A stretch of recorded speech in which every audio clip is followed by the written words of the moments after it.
Thank you for tuning in to How Did You Get There, the podcast, where it's all about the journey, really. It's about the twists and turns, the trials and triumphs that bring people to where they are right now. My name is Phoebe and I'm your host. And today I have with me somebody that I love and adore very, very much. I'm cheesing so much. Her name is Niquet. She is a doctor of veterinary medicine. She is a phenomenal singer. She is so talented. And I couldn't think of anybody whose story I'd want to dig into more than hers because she's been a constant in every single season of my life. So, Niquet, welcome to HDYGT, the podcast. Oh, thank you. Thank you so much for having me. This is exciting. I've never been on a podcast before. So, You're such a liar. which podcast have I ever been on? I don't know. You're always doing stuff. I'm sure you've been on a podcast before. Never a podcast. Never a podcast. I'm so excited that we're... Yeah, I've done, your IG lives or Facebook lives, but never a podcast. So, you're my first. Okay. Well, Niquet, Yes. it's so odd having this conversation with you because I feel as though I know so much about you, but this is an opportunity for me to know more and for everybody who's tuning in to know more. So who is Niquet? Who is Niquet Goldson? That's such an hard question, and you'll probably fill in the blanks better. Who is Niquet? Niquet is a 30-something-year-old.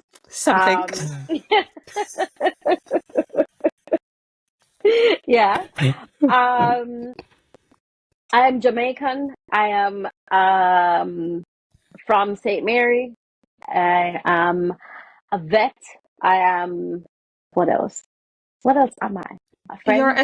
You are a friend. You're a sister. You are a phenomenal vocalist. I'm an auntie. A godmother. So, yeah. That's Niquet. It's such a hard question to ask. I feel like it needs to be streamlined. Like, what part of me do you want me to talk about? Yeah, well, I think we're also multifaceted, so I want all of it. One of the first things you started off with was saying you're Jamaican. How does your Jamaicanness play into who you are? Oh, if you ask Phil, he will say everything. Everything about me is Jamaican. Everything I do. Phil is my partner, by the way. Everything I say and do is just so Jamaican. Even the way I speak, it's who I am. It's where I'm from. I love the people. I love the vibe. I love the food. I love the space. It's everything that kind of curated and created this me that I am is Jamaican. That's interesting. I asked you who you were, and you said, which part of me would you want to know? So if we got three of your friends in the room, right? A friend who you've known since childhood, a friend who knows you since university, and a friend who knows you in the work context, who would they say you are? So definitely I am a social person, very friendly, life of the party, stirring up conversation, very out there. That's my personality. I am also, somebody you can talk to when you need advice, somebody who listens well, I think. Someone who is super supportive physically, financially, stupidly sometimes. And definitely somebody who's in your corner, somebody who's looking out for you and your well-being, I think. I'd like to think that, people who I work with would say that I'm a good vet as well.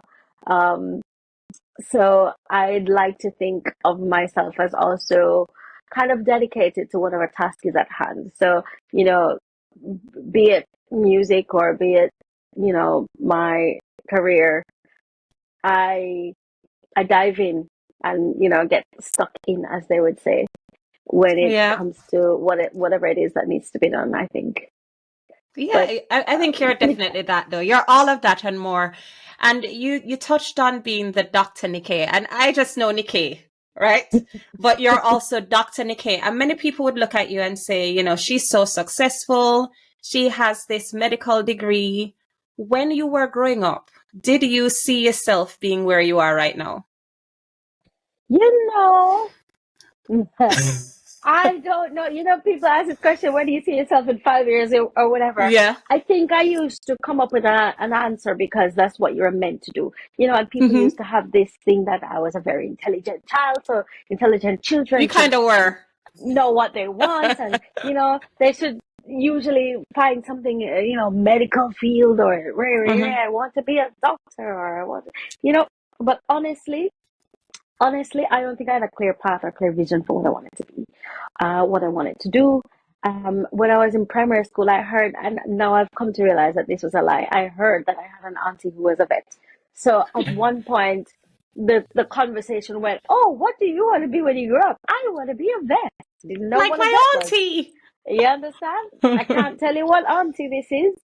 We have no vets in St. Mary, so it's not like I, you know, grew up taking my pets to the vet, or, you know, went Mm-hmm. past by a veterinary practice and, you know, used to go there and volunteer in the evenings or anything like that. Nothing like that. So, you know, I had no idea what being a vet entailed. But it got stuck in my head, and then when I became, you know, teenager-ish, and it was time to figure out what we wanted to do, I think it became a little bit, what's the word, less stuck in the back and moving towards the forefront. Oh, maybe this is something I could actually possibly maybe do. So that's what happened. You know Does what? that make sense? Yeah, it does make sense. I think when I go back to us growing up as children, because newsflash, so Nikki and I always have this uncertainty about when exactly we got into each other's lives. I think she might have been 9 and I might have been 10. I don't know. We I think it think it might was have eight been and around. nine. It could be 8 and 9K because I was at a school in Kingston when I was, well, actually, yes, it's 8 and 9, as in grade 4 and you were in grade 3. Yes. Yes, that I might be want to right. say, yeah, because I don't think I met you just as you were on your way out. I think I had you for some time before you left to go to high school. Yes, that is true. So for people who don't know, because we're making a lot of Jamaican references, right? Let's go back before we go forward. What is St. Mary? What is it like growing up in St. Mary? What was it like for you growing up in St. Mary? Right. So I grew up with my parents, my mother and father, and my three older brothers. My father and my mother are very big in the church. So, you know, St. Mary life for me was, you know, very much revolving around the church. Sunday morning was Sunday school, and then we had big church. And then Sunday evening, we had Sunday night church as well. Tuesdays was prayer meeting, Wednesdays Bible study, Thursdays was Mm-hmm. choir practice, and Friday was youth meeting. And this was This is my life too, how it went. Nikki. This is You literally my understand? life. So Yeah. this is growing up in St. Mary. Every day we at the church. Um, outside of that, my mother is a teacher, and she taught in a school that was in Port Maria, which is the capital of St. Mary. And we went to the primary school, which was relatively close. So, you know, on the days that mommy would go to work, of course, she would drop me at school. And on the days that she would leave, you know, earlier or whatnot, then we'd have to take the bus home, which is maybe 30-minute drive from the town of Port Maria into the town of Highgate. And then I would have to take either the taxis or walk. Yeah, we used to walk some long We used to distances walk. away from from Highgate up to Crummerland. So, you know, trying to be big kids, we would Mm-hmm. walk home by ourselves or whatever. And for people And who don't sometimes understand, this is a 9-year-old or an 8-year-old, even younger, traveling miles to school. As she said, a 30-minute miles. drive after what, which is that 30 minutes is after probably walking for about 30 minutes to get to where the buses are. So Yep, yep, grow, yep. grow, when you look back at all of that, do you ever think, compared to where you are now, perhaps those beginnings were humble? Because at the time, did you even think that those were humble beginnings, or were you just really I didn't. I happy-go-lucky? didn't. it was normal, right? Because it's all I knew. I didn't know anything outside of this. So for me, this was Mm-hmm. just normal life. And my family had a car. So I'm like, well, we all right. You know, sometimes we had a lady who would come in and clean the house. We good, Yeah. and mind you, we're still doing chores on a Saturday, right? I have to wake up every day and every Saturday and dust the whatnot and wash your socks and, polish the floor because we had wooden floors and we had our chores as well. So yeah, growing up in St. Mary, I never considered myself poor or less fortunate or any of those things because we never wanted. Our parents gave us food every single day, 3-4 times a day. So there was never lack of sustenance in the house. Okay, fine. We had a TV. We couldn't sit down and watch TV every day. We had to read books. Sometimes we had to go outside and play with my brothers. So I never considered us lacking because I didn't know of what I was missing, if that makes sense. Yeah. As we say in And Jamaica, I no see heart no leap. you might need to repeat that, Nikkei, and then explain what it means. Right. So, to be fair, I only found this saying out. I found out about this like 5 years ago. But anyways, my friend said to me, "I no see, heart no leap." Basically means, at least my interpretation is, if you've never been exposed to it, if you've never seen it, then you'll never miss it. So I never had anything to lose or to miss out on for me to think that what I grew up with was less than. Yeah. It was all I had, so it was all I needed. So let's continue on your journey to being Dr. Nikkei, right? So you grew up Right. in St. Mary. St. Mary. I know that Nikkei then left St. Mary, went to high school in Kingston, and Kingston is the capital. It's the city. It's the London of Jamaica, using a British reference. That's such an odd reference, but it is essentially what it is. At that point, were you still fixated on this vet journey? Because I know that you were super talented. You were singing. You used to sing with Daniel. You had your little group. So where did your dream for singing meet that dream for being a vet? Was that dream of being a vet your dream? What was your dream? All right. So, at that point, there was no dream. Moving from St. Mary to Kingston, as I said, moving from a small town, if you would, into a big space, into a place where you've got, super talented people, super brilliant kids. At that point, there was still no choice or direction or what avenue am I gonna choose or whatever. I mean, I always knew I wanted to sing. So, of course, first thing I did was join the school choir, right? Makes sense. Met a lot of friends there. As you mentioned, Danielle, she was in the school choir. Latifa was in the school choir. Um, As in so that Latifa, is, the Jamaican Tifa, Tifa. yeah, yeah. Um, so that is where I found music because music was always a really huge part of me, and that's where I found music in the school. And every morning I was at choir practice. Now the vet dream was still nowhere near my consciousness at that point because I still had 5 to 7 years to figure out what I wanted, right? And you don't have to choose subjects or whatever until third form or and even so, I chose sciencey subjects because, yes, that was kind of where my headspace was.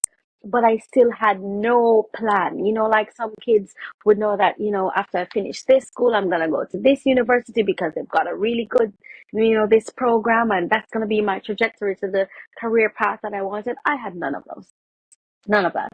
I was completely and I am the epitome of what not to do when trying to decide what you want. But the fact of the matter is, life is so dynamic. Like it doesn't in it.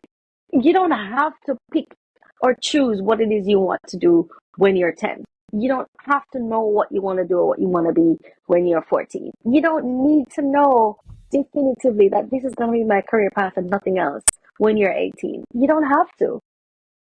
But anyways, so yes, I was doing music, but I never saw myself being a musician when I just started high school.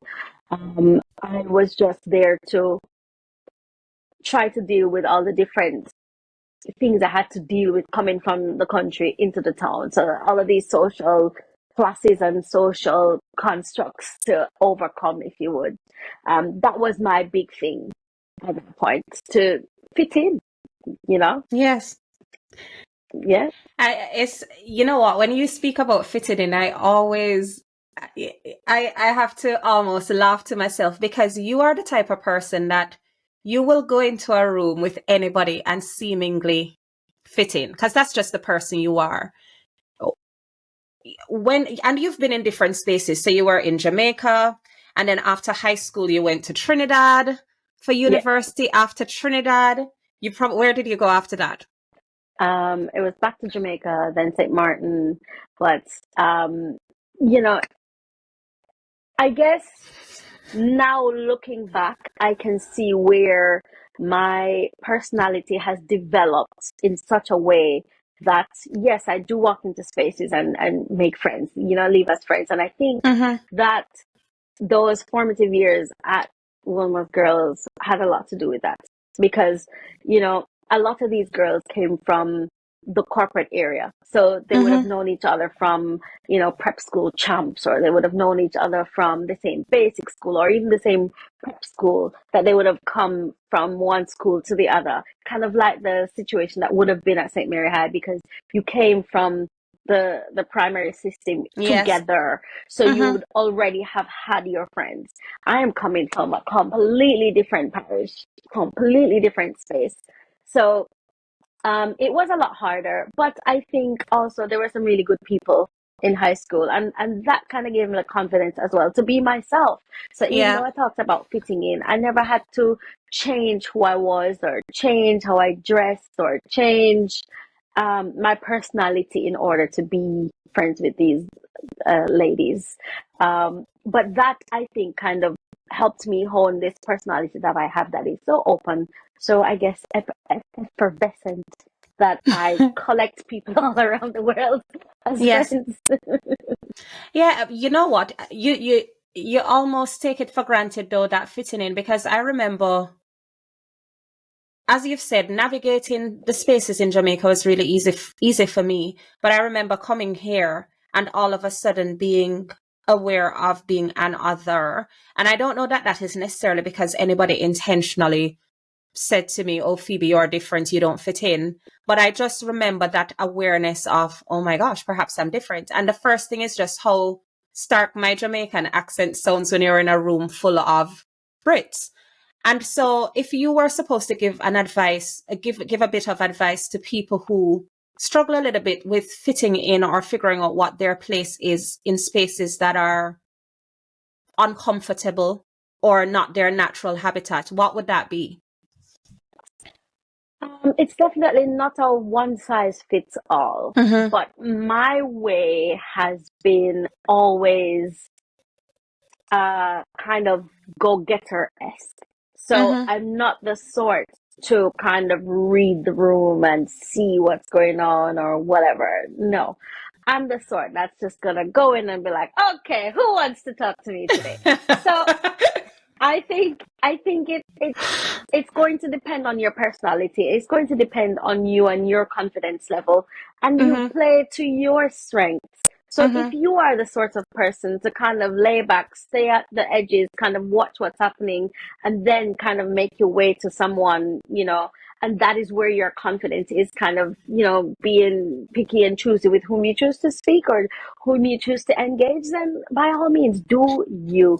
And I think that would be my advice. Whatever it is that is comfortable for you, or whatever it is that works for you, do it.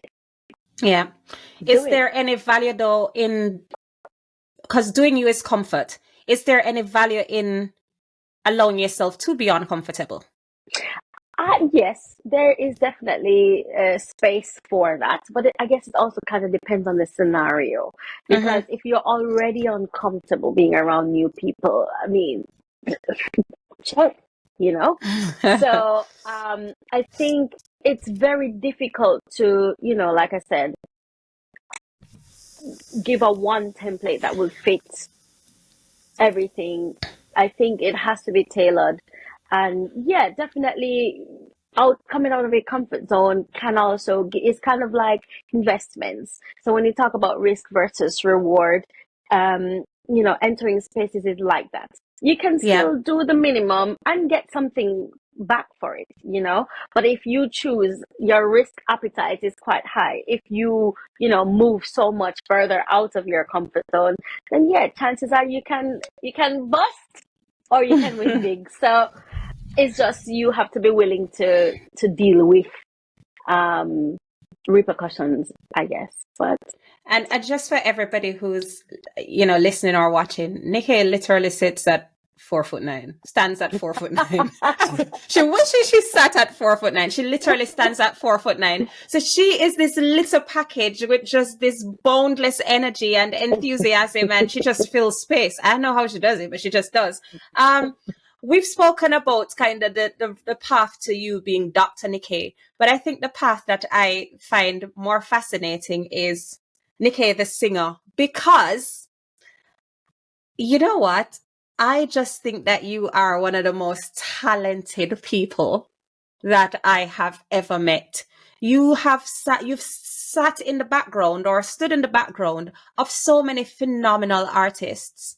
How did you even get those opportunities to sing backup for some artists that are well known and renowned, not only in Jamaica but internationally?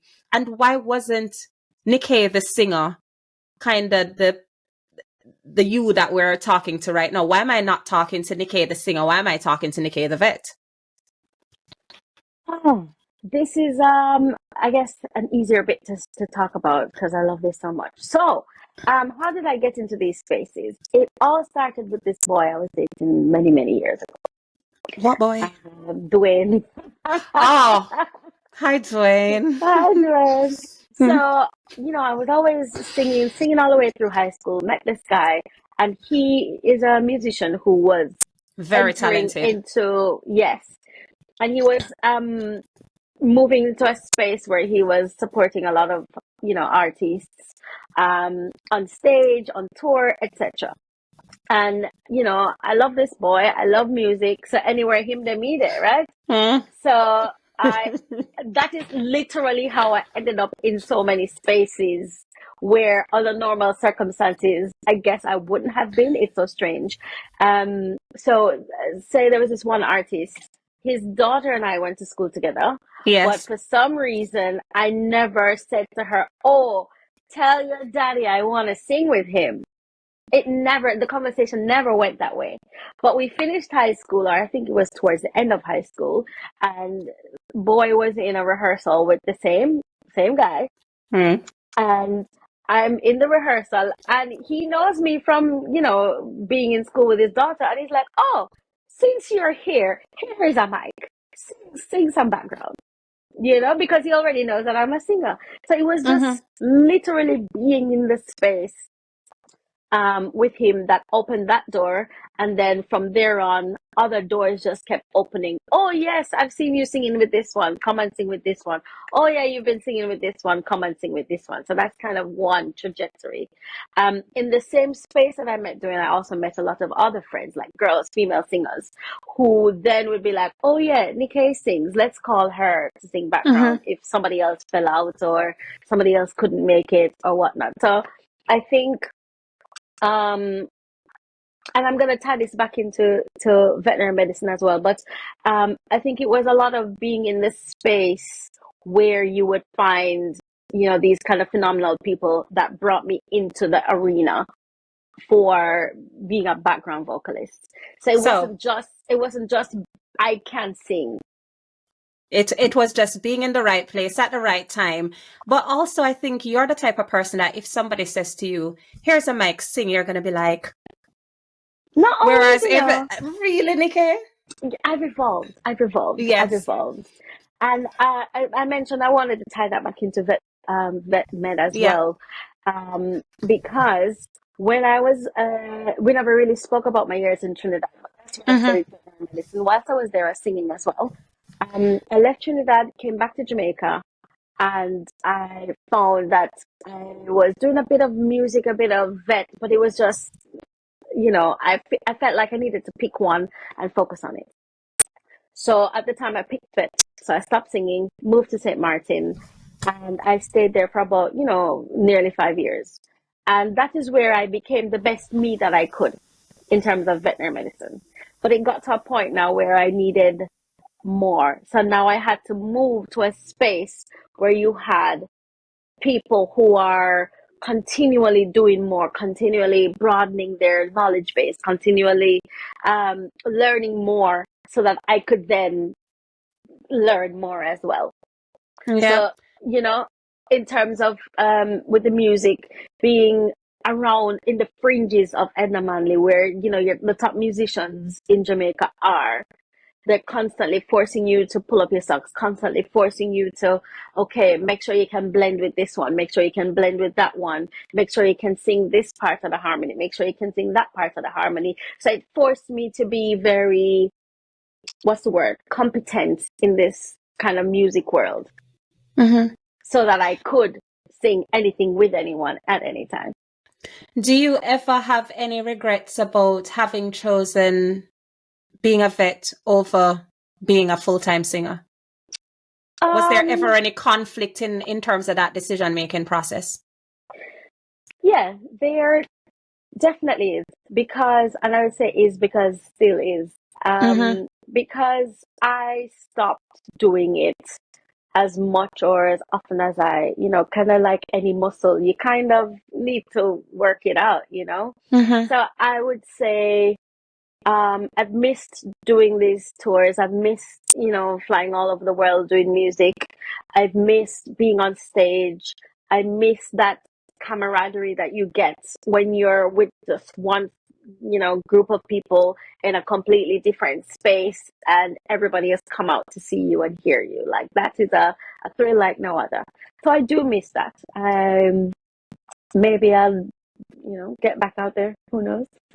Well, I'd love to see you out there. I love Niquet the singer. I love Niquet the vet too, but I'm not really like an animal person like that. So I I really have a lot of admiration and love for Niquet the singer. So a little bit of a lighter question. If you were to describe your life as a song, what would that song be?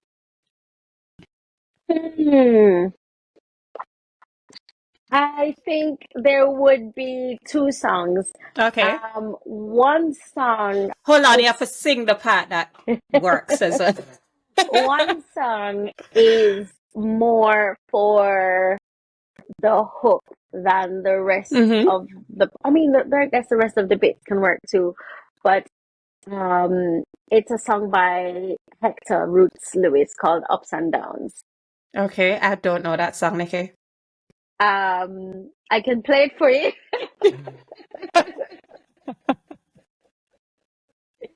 I can pull up a look on YouTube right now. And I was getting ready to jive to it. But what are the lyrics then that resonate in that hook? It's literally called Ups and Downs, and it means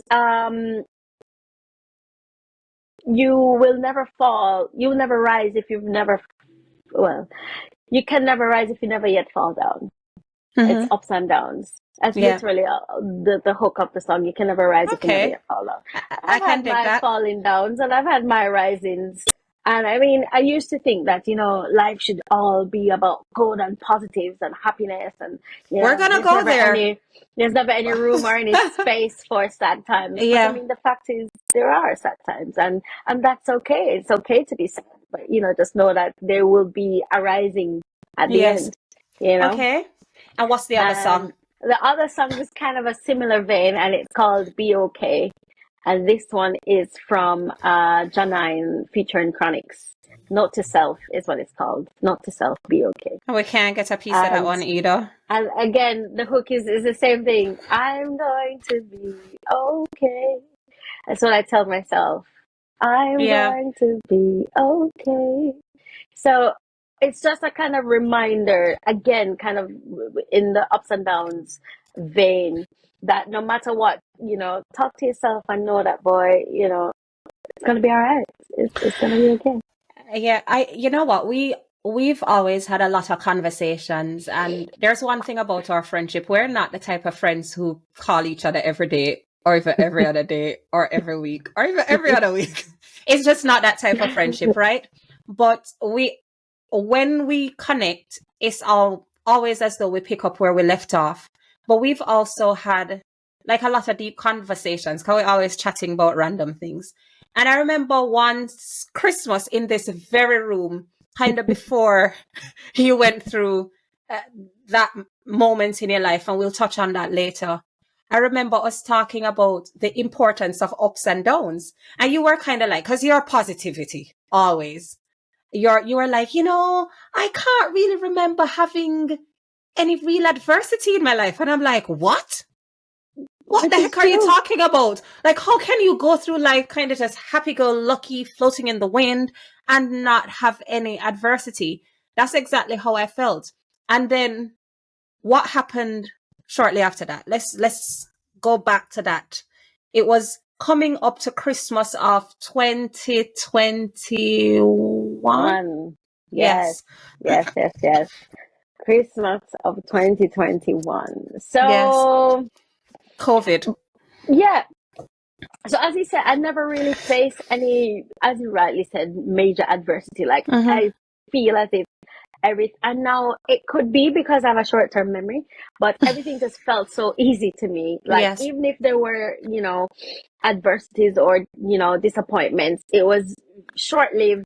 You change your mindset and you get over it. Um, I, in December, was diagnosed with stage 3 cervical cancer. And that was, to be honest, obviously it was kind of shaking, life shaking news, but I wouldn't say it was the worst period of my life. Okay, stick a Um, pin there because you said it wasn't the worst period at the point that you get this diagnosis, right? So, Nikki, you have cancer. It's stage yeah, 3. yeah. What were the feelings that you felt, the thoughts that ran through your mind at that very moment? Obviously not much. There was honestly not much thinking was done. It was, a little bit of crying, a little bit of, oh no, I need to call my boss at work. I need to speak to my parents. I need to arrange my life. I need to make sure that everything is going to be all right. What's going to happen with, money coming in because, I'm not going to be able to work for a while. Like, after the period of blankness, these are all the things that ran through my head. So there was never really any woe is me or how could such a thing have happened or oh my gosh, I hate my life or not none of that. Again, maybe I'm a little strange. Um, so I just kind of, and it sounds weird to say, but I think, and you can tell me, I think we kind of just got on with it. I guess I could ask you what or how did you, because how did you react or feel about it, and what did you see when I was going through, my radiation and chemo? What did you see? For me, cancer is a very scary word because, as you know, when I was about 16, my mother was diagnosed with cancer. And at that point, she was also pregnant with my younger brother, who is no longer here. And he was sick, he had Down syndrome, and she had a choice of, and I don't want to tell her story, but it was a difficult period. I'm not going to go into that. That's her story to tell. But I think because it was so scary for me, that entire experience of facing the possibility of loss, I think it really affected me deeply because I thought, okay, here's my mother having gone through this and I care about her so much. And then here's essentially my sister, you're my sister and you're going through this. So I think it was very difficult to digest. The thing that for me was reassuring was knowing that where we are with modern medicine and the type of cancer that you were diagnosed with, I felt okay. She is going to be okay physically. What I didn't understand was how will she cope mentally? Because I'd never seen you in a place where you had any doubt, where you had gone through, as we'd said, any adversity. I'm just used to this Niquet who's bouncing off the wall, always happy, always seeing the positive side, kind of saying to me, well, why do we have to experience bad? Like, bad is not necessary. Like, you can just have the good moments. So I think for me, it was more so mentally, how does she get through this and retain the Nikkei that I'm accustomed to? So that brings me to that question. How did you maintain being positive throughout that period, which would have been really tough with all the doubts about finances and everything in between? Yeah. I think I have, again, I talk about curating, your life or things about you that you want to be you, I guess. I think I had gotten to a point where I knew that mindset was a big deal, a huge thing for me. You talk about how you get over breakups. I'm like, you just change your mind. You just decide that this is it and it's going to be done. And then it was done. I talk about, I wanted a new job and I just said, I want to leave my job and I just got a new job. And it was just that. It was just about my mindset. And I guess after, as you mentioned, modern medicine and all of that, I was told, we've got an 85% chance of cure for this. So I'm like, okay, cool. It's going to be intense, but you will be cured. I'm like, all right. Then I needed to go into this with the positive mindset that it will be okay. And I mean, I had a huge group, not huge, but I had a group of people around me that were just so supportive. Like, in terms of food, in terms of drinks, in terms of Phil husband. fun, in terms of feel, in terms of, you know, there were some rough days. There were some days that were super painful, that were super uncomfortable, that, I mean, it is chemotherapy and radiation, right? It's not a bed of roses. But I Mm-hmm. think because the mindset going in is that this was going to be okay, I think that made it okay. Yeah. Yeah. You know what I mean? And you spoke about having almost that village around you. How important was that for you to have people in your corner? Definitely. Very, very important. I had I'm so strange. I had a pre-cancer party You sure did. and, friends from work, my core group, just the people who I had kind of told about my diagnosis because I didn't want everybody knowing. I did not want it to be where people were sorry for me. I didn't want anybody to be, um, to feel like, oh, I guess in my head, if you had nothing to contribute, then you didn't need this knowledge. And I don't Yeah. mean nothing in terms of physical, things, but I mean, if you weren't going to add value to this experience, I didn't need pity over there in the corner. So I kind of chose the people who I wanted to know. And these people showed up for me in so many different ways. Like, things I didn't even consider. Like my friend, he went out and got some dried fruit. He got me yogurt. He's like, "Oh, you're gonna have a bad tummy. Here, you should have this.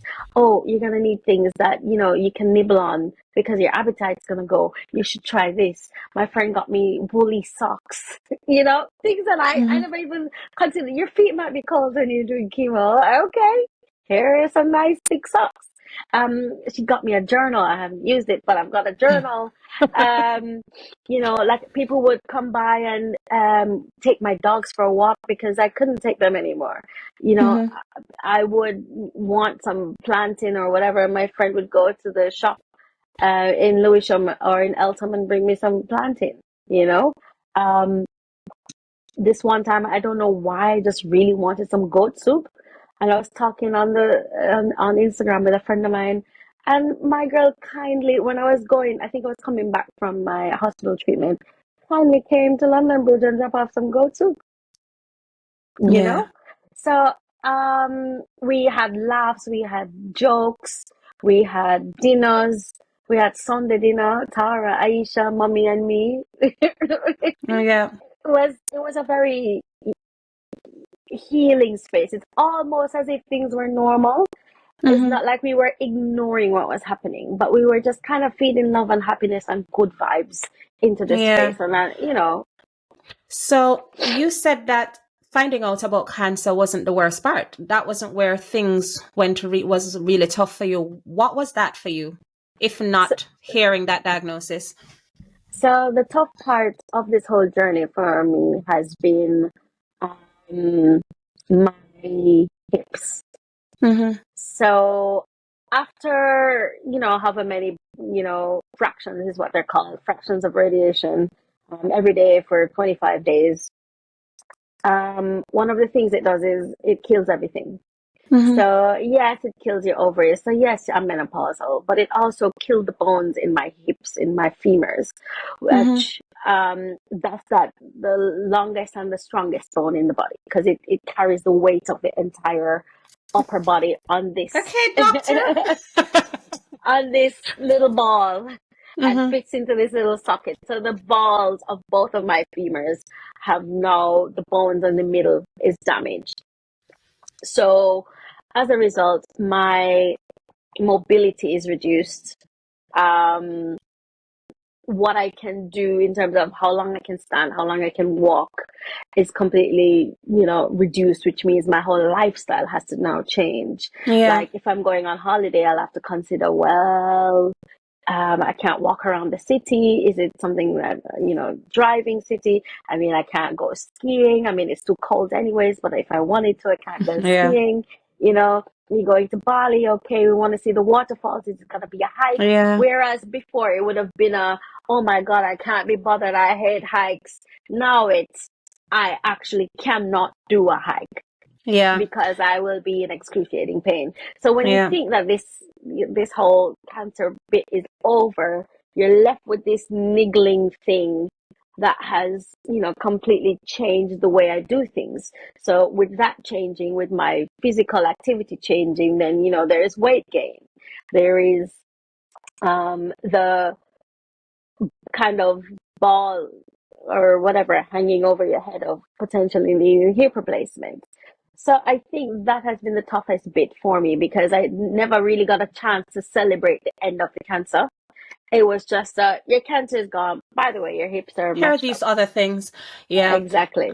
And you've mentioned, so life pre-cancer and post-cancer has been really different for you. Yeah. And no doubt that must have resulted in some changes for you, not only physically, you've spoken about, fertility and the weight gain and all of that. Do you think that you've changed in other ways in terms of who you are to the core, who you are at the core?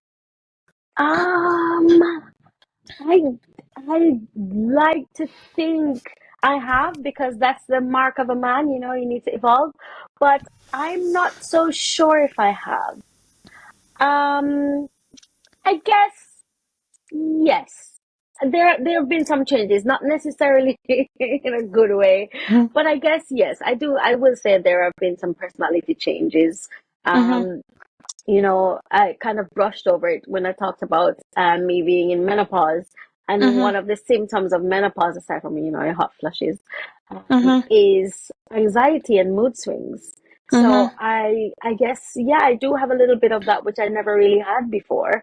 I didn't never consider myself an anxious person. And it makes Mm-hmm. it sometimes difficult to work through these things if you've never really experienced Yeah. them. But I would say to my core, I am more or less unchanged. Yeah. I'm still gung ho about things. I'm just gung ho about different things. Yeah. And, if this is going too deep, let me know because I wouldn't want you to feel uncomfortable. But a lot of times when we're as women growing up, there's a lot of talk about, you know, what are you going to be like as a mother? Is that something that you'd have to you've had to confront in terms of, who you are, kind of Niquet, the wife, well, Niquet, the wife to be, the girlfriend. You know who you are though as Niquet, the friend, Niquet, the daughter, Niquet, the vet, Niquet, the singer. Do you have any, do you feel a sense of loss about potentially not being Niquet, the biological mother, or is that something that you've come to terms with? I have come to terms with it. I think, growing up, one of the things I always wanted was to adopt, believe it or not. Yes. That was high up on my list of things. Because there's so many kids who don't have, parents who need a loving, even if it's a single parent home, they need somebody to love them. So I was always going to do that. But I mean, yes, of course, the thought of having my own children crossed my mind. But I mean, I had gone to 38 without having one. So Yeah. maybe it wasn't in the cards, Yes, having the choice taken away from me it took some getting used to. It took some acceptance, but it was a kind of similar situation where, well, this is what it is. It's like, this is what I'm now faced with. Why am I going to be sad about this? This is nothing for me to be sad about. This is okay, great, we'll deal with it and we'll move on, because there's so much more to life than kids. And I mean this as zero offense to anybody else who I agree. is struggling with fertility. I mean, everybody has their views or their ways, but I mean, considering my options, having children or having cancer that spread to wherever it spread to, I think I'm happy with being alive. And I'm happy you're here, Niquet. Thing to say. No. I'm happy you're here. I'm really happy you're here, because we just take it for granted that we're going to be here and we're going to live forever. But it's the one thing that's sure, isn't it? That at some point we've got to say, this is it. This is the end of the road. It feels really heavy. So I'm going to go to something light just to kind of bring us back. So I've spoken about your life as a song. You are a vet. So obviously I've got to ask, if you were to think about who you are in animal form, what animal would you be? I would be an enchilada. Oh my God. So Enchilada is my mixed breed Dachshund dog. She's going 11 now. Yeah, she's an old girl. And we are so similar. As much as I talk about the fact that I'm, the life of the party, etc., I love to snuggle under a blanket.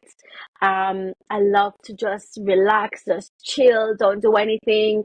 If I could have everybody wait on me hand and foot, that's what I would love. And Enchilada is just that. She loves to hide, snuggle up under the blankets. If she's coming, she's going to come and sit on your lap. She doesn't want to walk in puddles. She doesn't want to get wet. If it's raining, she's a diva. Outside. Yeah. Just a little bit. She's, like my other dog, Avalon, if you give her like different foods, she will try it. But if it's not meat or cheese, she's not having it. She's not okay. All right. You know what? I'm happy you said Enchi and not Ava or Kenya. And of all of them, she will tell you. Enchi's the one that I kind of like-ish, because I don't like cats. Sorry. I'm sorry. I don't like cats. Don't kill me. Okay. And Ava just isn't for me at all. Sorry, Ava. You're just not my fave. So, the name of the podcast is How Did You Get There? And I've been really struggling with figuring out what success means to me. And that's why my word for the year is contentment, right? Because I feel as though I'm the type of person where I always want more. I'm kind of like, well, you achieved this thing? Perhaps you should go after that thing, which means that sometimes I am not able to see the beauty in where I'm at. So for you, how do you define success? What does success mean to you, Niquet? I think it is, you mentioned contentment. I would say it's happiness. I think that's my constant thing. Like, I'm always asking people, are you happy? Yeah, but are you happy? Success for me is happiness. When you can be in a space, in a place, in a time with people, with what you're doing, and you're happy. That for me is success. Are you happy? I'm getting there. I'm getting there. I mean, a bit of a transition period at the moment. Changing jobs, changing my home. So I'm in a bit of a transition, a bit of a what's the word? I don't know. Moving things around a little bit. Yeah. And I know that when this is done, Yes, I'll be happy. So, Niquet, Mm. I'm really proud of who you are as a human being. I think put Dr. Niquet aside and the talented person aside, you are the type of person that everybody should have in the corner. It's just somebody who's positive, who's encouraging, who's gonna find a way. You're just a phenomenal human being. I'm so happy to have you as my friend. So as somebody that I'm looking at and thinking, you know what? Despite the adversity, she is in a really good place. How did you get there? So my good place. Yes. Yeah, I'm gonna probably repeat a few things, but it's that mindset thing. Mm-hmm. It's like you wouldn't believe how powerful you are when Mm-hmm. you just decide, just choose to do things, you know? So I just, even just my life where I wanted to be happy always, and I was just like, yeah, you need to create happiness, you need to create happiness. It's not just something that you find. I believe strongly in that. So that's why, because I got into this habit of creating, happiness and joy around me, even when I had adversity, it still wasn't that bad. Yes, cancer was not that bad. It wasn't that bad. Mm-hmm. So I think when you develop this habit of changing your mind, changing your mindset, thinking positive, thinking happy thoughts, thinking, okay, this is a problem, but how do I get to here? How do I sort this out? How do I become the me that I want to be in this situation? It's all about the mind. I'm sorry. It starts, they say what the mind can conceive. Man Um, can achieve, or woman. I'm here No? for all of it. Yes, yes, I am here for all of it. So it really does start in the mind. It starts by, changing your mind, renewing your mind, manifesting. Yes, that's what it is. Manifesting what it is that you want. And then, you're halfway there. Well, So, yeah. Nikkei, as usual, it's always a pleasure chatting to you. Thank you for joining me on my little passion project. If people want to continue following you on your journey, can they? How do they do that? Well, if I do remember to post, I am on Instagram at Dr. Little Singer Girl on Instagram, or you can find me by my name, Niquet Goldson, Niquet. So, Nikkei, are you really gonna leave without even blessing us with a one thing? Like a little doo-wop? Okay.